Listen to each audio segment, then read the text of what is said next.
सत्ता में अब आपको सुप्रीम कोर्ट की ओर ले चलते हैं। बिल्किस बानो केस में आज सुप्रीम कोर्ट ने एक अहम फैसला दिया और बिल्किस बानो मामले में 11 दोषियों को समय से पहले जेल से रिहा करने के गुजरात सरकार के फैसले को रद्द कर दिया। गुजरात सरकार ने बिल्किस बानो केस में 11 दोषियों को समय से पहले जेल से रिहा कर दिया था, जिसके खिलाफ बिल्किस बानो सुप्रीम कोर्ट गई थी। उसी याचिका पर सुनवाई करते हुए सुप्रीम कोर्ट ने आज ये अहम फैसला दिया और न सिर्फ फैसला दिया बल्कि गुजरात सरकार को फटकार भी लगाई। सुप्रीम कोर्ट ने अपने फैसले में कहा कि गुजरात सरकार के पास सजा में छूट देने का अधिकार नहीं था। ट्रायल महाराष्ट्र में हुआ, ऐसे में महाराष्ट्र सरकार ही फैसला ले सकती थी। गुजरात सरकार को फैसले से पहले महाराष्ट्र सरकार की राय लेनी चाहिए थी। एक महिला को सम्मान का अधिकार है, चाहे वो किसी धर्म को मानती हो। दोषियों को 2 हफ्ते में जेल में सरेंडर करना होगा। सुप्रीम कोर्ट के इस फैसले पर अब राजनीति हो रही है। AIMIM के अध्यक्ष असदुद्दीन ओवैसी ने इस पूरे मामले में सरकार को माफी मांगने की मांग की है, जबकि कांग्रेस, CPM समेत सभी विपक्षी दल सुप्रीम कोर्ट के फैसले का स्वागत कर रहे हैं। राहुल गांधी और प्रियंका गांधी ने भी सरकार पर सवाल उठाए हैं। राहुल गांधी ने इसे न्याय की हत्या की प्रवृत्ति कहा, जबकि प्रियंका ने बीजेपी पर महिला विरोधी होने का आरोप लगाया। कुल मिलाकर इस मुद्दे पर विपक्ष फ्रंट फुट पर।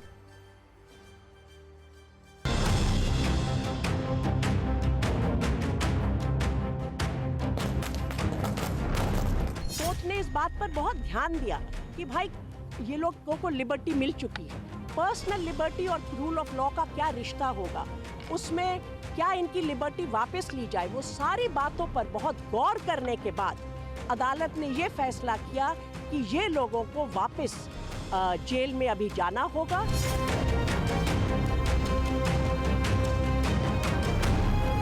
ये बीजेपी ने ही इन रेपिस्ट को छुड़ाया जिन्होंने बिल्किस बानो से जुल्म किया।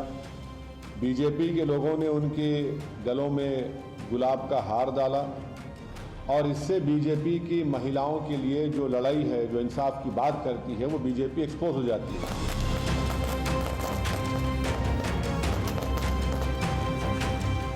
एक पार्टी से जुड़े हुए लोगों ने उनका माल्यार्पण किया, उनका स्वागत किया, यह देखकर रोंगटे खड़े हो जाते थे। आज सुप्रीम कोर्ट ने हमारी आस्था भारत के संविधान पर, भारत के कानून पर, न्यायपालिका पर फिर से स्थापित कर दी है।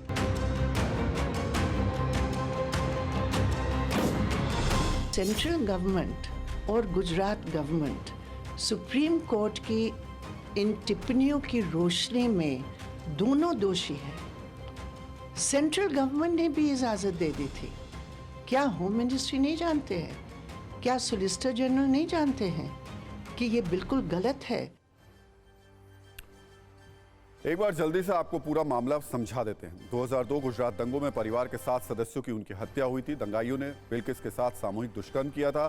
CBI कोर्ट ने 11 आरोपियों को दोषी ठहराया था। 2008 में CBI कोर्ट ने 11 आरोपियों को उम्र कैद की सजा सुनाई थी।